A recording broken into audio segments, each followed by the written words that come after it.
Hello students, welcome you all. Welcome in the class of accountancy in class 11th, and here we are dealing with the concept of bills of exchange in the books of drawer and drawing, and we are dealing with the concept and accounting treatment of bills of exchange in this regard.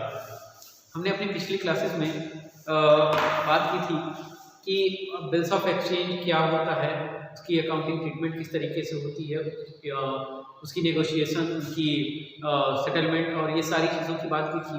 इसके बाद अपने previous lecture में हम लोगों ने बात की थी regarding the dishonour of bills of exchange.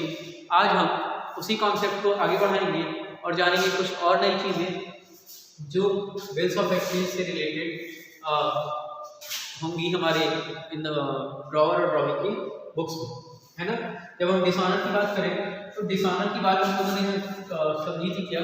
Dishonour means what? Dishonour means non payment of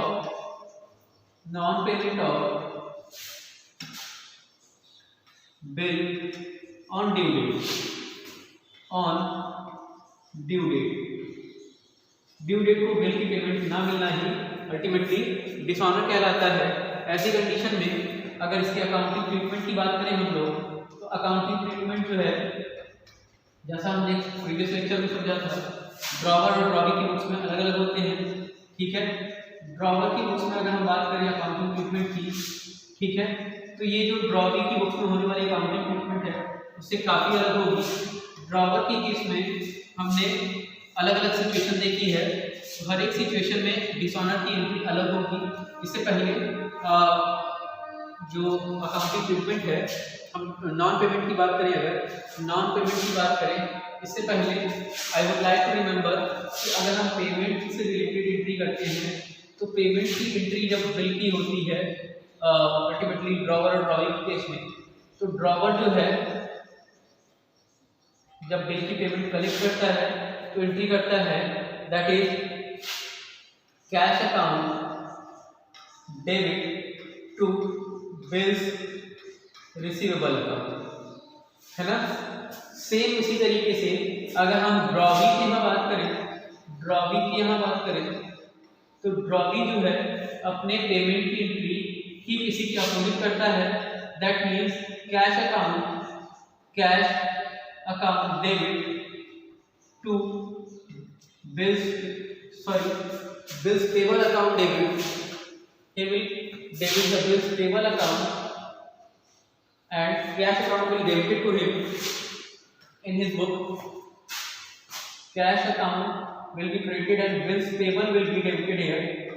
Bills payable account will be debited here and cash will be ultimately credited. लेकिन अगर हम नॉन पेमेंट की बात करें, यानी जब पेमेंट नहीं होती है, तो कैश की रिकॉर्डिंग हम नहीं करेंगे, अल्टीमेटली कैश की रिकॉर्डिंग हम नहीं करेंगे। यानी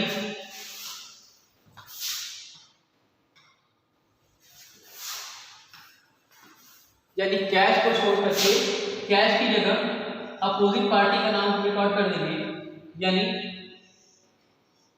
कैश की जगह ड्रॉवी का नाम लिखेगा और ड्रॉवी जो है ड्रॉवर का नाम लिखेगा, ठीक है।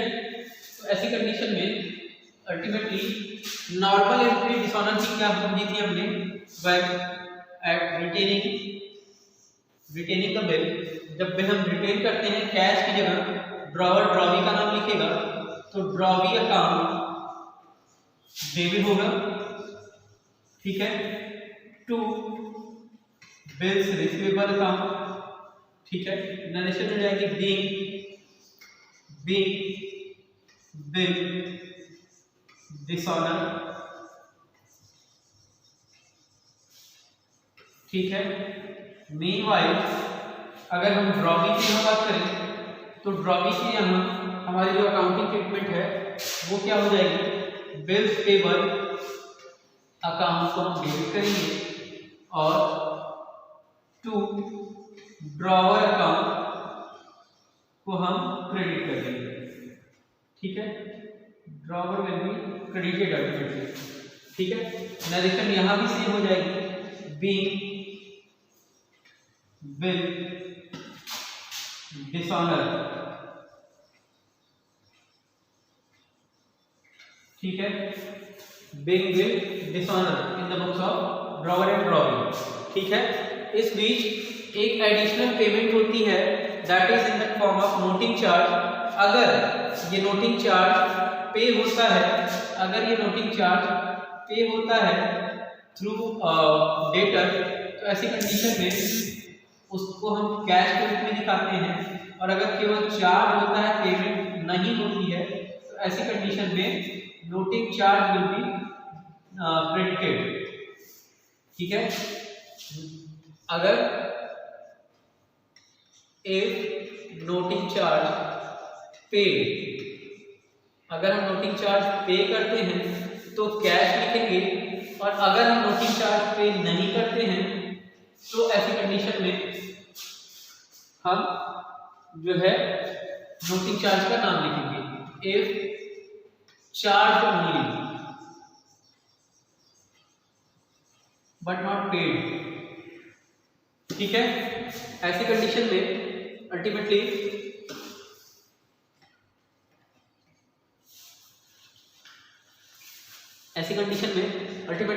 हम करते क्या है, उस ट्रांजैक्शन को नोटिंग चार्ज या कैश के नाम से रिकॉर्ड कर देते हैं। और इसके बाद जो है हम जब रिकॉर्ड, ऐसी कंडीशन में अगर हम ड्रॉवी की यहाँ बात करें तो ड्रॉवी भी इस एडिशनल पेमेंट को एक एक्सपेंस मान करके नोटिंग चार्ज के रूप में डेबिट करता है। नोटिंग चार्ज के रूप में डेबिट करने के बाद इसकी एंट्री हो जाएगी bills payable account debit, noting charge debit to drawer account. ठीक है, और अगर ये पेमेंट जो है अल्टीमेटली ड्रॉवी ने की है या नहीं की है, दोनों सिचुएशन में वो केवल नोटिंग चार्ज लिखेगा, कैश की कोई एंट्री वो नहीं करेगा।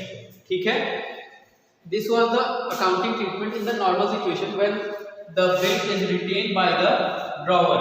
ठीक है, अगर ड्रॉवी की बात करें तो ये जो एंट्री है that entry is implementable in all cases, her case में यही एंट्री होगी, लेकिन ड्रॉवर के यहाँ अलग अलग सिचुएशंस में अलग अलग एंट्री होगी। सपोज अगर हम बात करें बिल को हमने रिटेन किया तो बिल्स रिसीवेबल होगा, अदरवाइज जो भी यूज हमने किया उस यूज के को हम मेंशन करेंगे। जैसे अल्टीमेटली डिस्काउंट हमने कराया, तो डिस्काउंट कराने की कंडीशन में हम बैंक लिखेंगे। ठीक है, और इसके बाद जो है अगर हमने नोटिंग चार्ज अगर हमने इंडोर्स कराया अपने बिल को, ठीक है, इंडोर्समेंट की कंडीशन में हम इंडोर्सी लिखेंगे, और अल्टीमेटली अगर हमने बिल को कलेक्शन के लिए भेजा तो bills for collection will be credited here.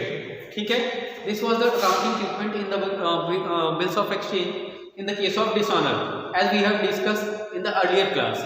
Today the same concept will deal with the help of a practical question, and came to know that how this transaction, how this treatment take place in the books of drawer and drawing. Okay, let us see again. हम dishonor का मतलब हमने क्या समझा? Dishonor is a non payment of bills of exchange on the due date। ठीक है, due date पे bill की पेमेंट ना करना ही डिसऑनर कहलाता है। ऐसी कंडीशन में अकाउंटिंग ट्रीटमेंट की बात करें तो ड्रॉवर और ड्रॉवी के यहाँ अलग अलग अकाउंटिंग ट्रीटमेंट होती है। जहाँ ड्रॉवी की बिल के लिए हमने बात की कि ड्रॉवी के केस में हर सिचुएशन में in all cases the accounting treatment will be very same, that is bills payable account debit, noting charge debit to drawer account. ठीक है, नरेशन हो जाएगी being bill dishonour and noting charges charge. ठीक है, and in the case of drawer the various treatment are differ, as the bill is retained by the drawer account debit to cash account to bills receivable account, and similarly the use if the bill is not retained negotiated by the drawer, that the use will be credited, whatever the use will be recorded in the credit side as discount, it will be credited by bank, as in the case of endorsement the endorsee will be credited, as in the case of collection, bills for collection will be credited. And the most important thing that noting charge will be separately only in retaining and collection. जब हम bill को collect करेंगे या collection के लिए भेजेंगे और उसके बाद डिसाइड होगा या अल्टीमेटली हमने बिल को होल्ड किया, इन्हीं दोनों सिचुएशन में हम सेपरेटली रिकॉर्ड करेंगे, अदरवाइज मर्ज कर देंगे हम इसके साथ बिल जो भी यूज है। जैसे हमने डिस्काउंट कराया तो ड्रॉप डेबिट बैंक के साथ हम मर्ज कर देंगे, नोट्स कराया तो ड्रॉप डेबिट नोट्स के साथ मर्ज कर देंगे। जो भी यूज है वो यूज में नोटिंग चार्जेस की अमाउंट जो है अल्टीमेटली क्या हो जाएगी, मर्ज हो जाएगी। Let us see a practical example in this regard. So let us see the question. Let us see this question. Here the question is asking, question is saying that A sold goods of A ने क्या किया, ultimately sell किया, therefore A will be drawer or seller. A will be drawer or seller. ठीक है। B ने क्या किया, ultimately purchase किया, therefore B will be the drawing और द बायर। ठीक है। तो अल्टीमेटली ए जो है ड्रॉवर हो गया, बी ड्रॉवी हो गया। अब 40,000 का जो है सेल हुआ और इसमें से आधी पेमेंट हमें तुरंत ही मिल गई, आधी पेमेंट मेड इन कैश, आधी payment made in cash. So for the remaining, और ये पेमेंट क्यों हुई, क्योंकि हमें 5% कैश डिस्काउंट मिल सके। ठीक है। फॉर द रेस्ट अमाउंट, अब रिमेनिंग कितना होगा, रिमेनिंग जो रेस्ट है that is 1/2 of the question. ठीक है। 1/2 that means half of 40,000, it means 20,000। Okay, 20,000। Okay, so for 20,000 a bill is accepted for 2 months bill and on the due date को ये क्या हो गया, ये बिल जो है डिसऑनर हो गई। अल्टीमेटली इस बिल को हम डिसऑनर के केस में जो है रिकॉर्ड करेंगे। और सिमिलरली जो बिल डिसऑनर हो जा रही है तो ऐसी कंडीशन में नोटिंग चार्जेस चार्ज हो रहे हैं, और इस नोटिंग चार्जेस की कंडीशन में जो अल्टीमेटली जो नोटिंग चार्ज हो रहा है पेड बाय मिस्टर ए ने इस नोटिंग चार्जेस की पेमेंट की, और उस पेमेंट के 15 दिनों बाद बी ने अपने डेट को सेटल कर दिया जो कि उसे ए को देना था। ऐसी कंडीशन में हमसे बोल रहा है what will be the journal entry in both books, यानी in the books of drawer and in the books of drawing. हमें क्वेश्चन में केवल इतना बोला गया कि क्वेश्चन में what will the journal entry in this case where A and B are engage in the transaction and ultimately A and B are engaged in the transaction and half payment was made in cash, and for the remaining value the bill is accepted for 2 months which become dishonored on the due date। और ultimately 4,000 का जो transaction है उस 4,000 में हमने 400 की transaction की noting charge clear की, और इस 400 को ए ने पे किया। अल्टीमेटली तो उसके 15 दिनों बाद जो है हमारी बिल सेटल हो गई, और मिस्टर बी ने अपना पूरा डेट जो है जो कि उसे ए को देना था उसकी रिकॉर्डिंग कर दी। अब उसकी अकाउंटिंग ट्रीटमेंट क्या होगी, आइए जानने की कोशिश करते हैं। ठीक है। सो let us see what will the accounting treatment in this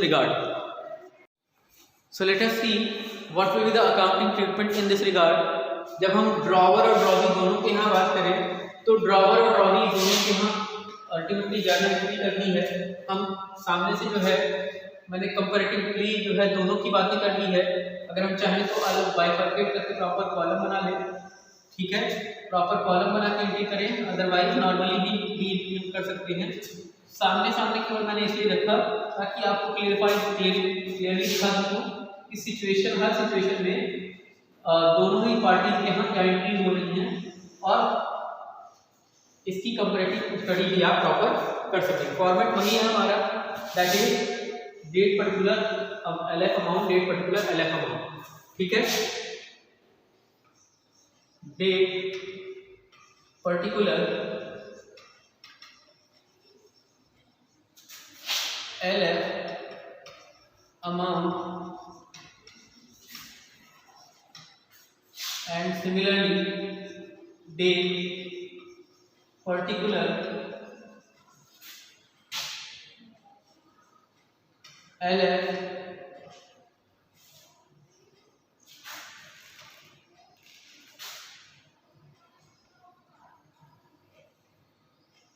and amount.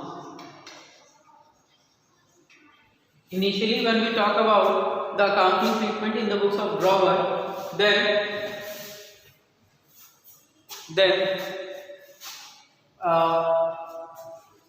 सबसे पहले हम उस सेल की एंट्री करेंगे जो पर्टिकुलरली ड्रॉवर जो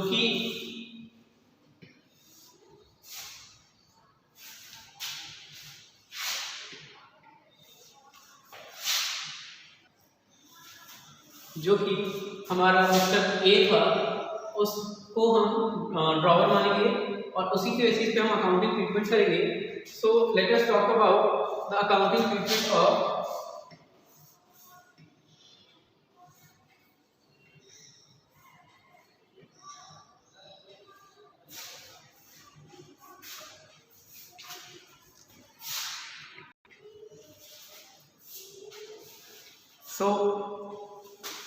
ऐसी कंडीशन में हम अकाउंटिंग ट्रीटमेंट करें तो सबसे पहले ड्रॉवर जो कि ए था, ठीक है, और ड्रॉवी जो कि बी था स्पेसिफाइड करना जरूरी है। अब हम एक एक करके ट्रांजेक्शन करेंगे। सबसे पहले सेल की एंट्री करें in the books of A, तो वहां पे हमारी एंट्री मिल जाएगी B debit to sales account, ठीक है। और ऐसी कंडीशन में जो B debit to sales account की नरेशन होगी B goods sold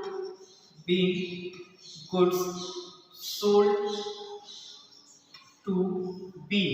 If you want to mention that, okay. If you do not want to mention that, also okay. Amount हो जाएगी हमारी 40,000, the entire amount of sale also, ठीक है। इसके बाद जो है हम जब B की यहाँ सेल की एंट्री कर लेते हैं तो उसी तरीके से हमारे यहाँ ड्रॉवी जो है परचेज की एंट्री करेगा, यानी purchase account debit to bills payable account, ठीक है। और इसकी नरेशन हो जाएगी B goods purchase from mister A. इसकी अमाउंट की अगर हम लोग बात करें तो अमाउंट हो जाएगी हमारी 40,000, ठीक है। और इसके बाद as per the question the 50% of payment has been collected by the 50% payment of collected by the seller, and in that case for the payment collected cash account will be debited, and whatever the discount is allowed by him, discount account will be debited to bills to ultimately हम party का नाम record करेंगे as B only,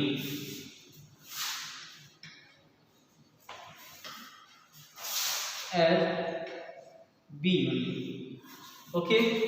ऐसी condition में क्योंकि आधी payment जा रही है तो half of the payment is calculated as 20,000।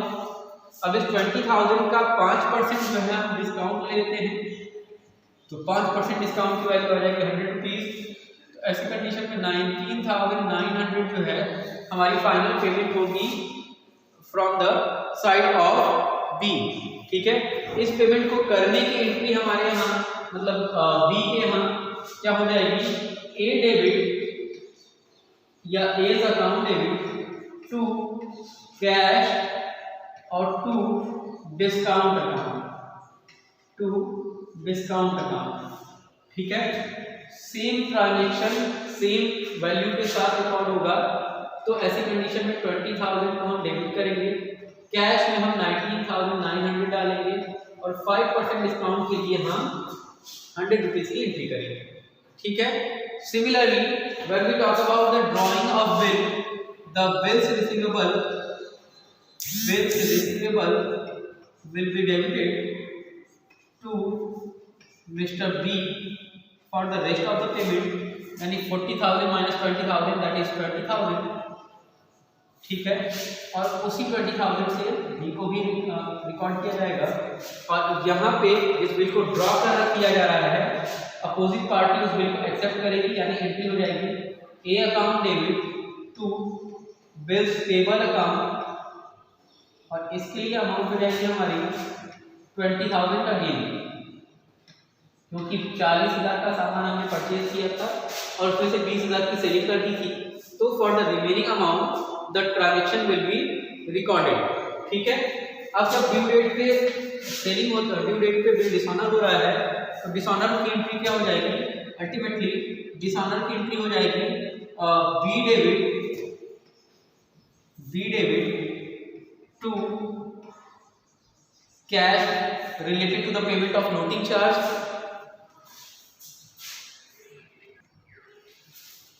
And to bills receivable account. अब यहाँ बिल्स रिसीवेबल में हम 20,000 डालेंगे, ठीक है। कैश में नोटिंग चार्जेस की अमाउंट चली जाएगी और दोनों को जोड़ करके 20,400 से हम फाइनल पेमेंट की एंट्री बी को जो है डेबिट कर देंगे। Similarly when we talk about this transaction in the books of B, तो ऐसी कंडीशन में हमारे बिल्स पेबल के डिसऑर्डर की एंट्री होगी, that is bills payable account debit to noting charge को पहले मेंशन करेंगे डेबिट साइड में, therefore noting charges is also debited to A account. और यहाँ पे अल्टीमेटली बिल की अमाउंट थी 20,000, तो 20,000 मेंशन किया, नोटिंग चार्जेस में हमने 400 मेंशन किए, और similarly with the sum of both transaction 20,400 will be credited, ठीक है। इसके बाद आफ्टर 15 डेज बी ने ए के लिए जो लायबिलिटी थी उस लायबिलिटी की पेमेंट कर दी। तो ऐसी कंडीशन में पेमेंट की एंट्री हो जाएगी हमारी ए डेबिट या A's account debit to cash in the books of B, यानी कि ड्रॉइंग दैट इज 20,400। अब इस 20,400 की रिकॉर्डिंग करने के बाद हम आगे अगले ट्रांजैक्शन की रिकॉर्डिंग ड्रॉवर की बुक्स में करेंगे। जो पेमेंट यहाँ पे मिल रही है उसी की अपोजिट रिकॉर्डिंग हो जाएगी इन द बुक्स ऑफ ए, और ए की बुक्स में इस ट्रांजैक्शन के कलेक्शन की पेमेंट एंट्री हो जाएगी, यानी एंट्री हो जाएगी cash account debit to B, ठीक है। और ऐसी सिचुएशन में ये कंप्लीट ट्रांजैक्शन जो है, जो भी हमने क्वेश्चन में पढ़ा वो पूरा का पूरा क्वेश्चन जो है इस तरीके से रिकॉर्ड होगा, और इसकी अकाउंटिंग ट्रीटमेंट में उम्मीद है आपको कोई डाउट नहीं होगा। I repeat the entire concept. हमने सबसे पहले परचेज की एंट्री की इन द बुक्स ऑफ ड्रॉवर, ठीक है, और सेल की एंट्री की इन द बुक्स ऑफ ड्रॉविंग, ठीक है। और इसके बाद हमने पेमेंट कलेक्ट करने की एंट्री की ड्रॉवर के यहाँ और पेमेंट पे करने की एंट्री की ड्रॉविंग के यहाँ। इसके बाद जब पेमेंट हो गया और उसकी डिस्काउंटिंग की भी बात हो गई, ठीक है, उसके बाद हम आ जाते हैं सीधे बिल ड्रॉ करने के लिए ट्रांजैक्शन पे। तो बिल ड्रॉ करता है हमारा ड्रॉवर, इसलिए ड्रॉ करने की एंट्री ड्रॉवर के यहाँ और उसी बिल को एक्सेप्ट करने की एंट्री ड्रॉविंग, ठीक है। क्योंकि ड्यू डेट पे बिल डिसऑनर हो गया तो बिल डिसऑनर होने की और नोटिंग चार्ज को चार्ज करने की एंट्री ये रही आपके सामने। ये जो कैश है, this cash is recorded for noting charge only and for the dishonour amount of bills receivable has been credited, और इन दोनों को जोड़ करके बी डेबिट हो गया। And for the same transaction the dishonour of the bill is recorded in the books of B who is the drawee is bills payable debit noting charge debit to A. 15 दिन बाद जिस payment की बात की गई उसके लिए हमने एंट्री की ए डेबिट टू कैश, और सिमिलरली सेम ट्रांजैक्शन को रिकॉर्ड करें अगर हम ए की बुक्स में, तो ultimately cash debit to bills payable account जो है यानी अपोजिट एंट्री हो जाएगी। और इसी के साथ जितने ट्रांजैक्शन है उनकी कंप्लीट अकाउंटिंग ट्रीटमेंट आपके सामने है, ठीक है। और the entire concept is very much clear to you. and you had enjoyed entire class. So thank you very much. Meet you in the next class.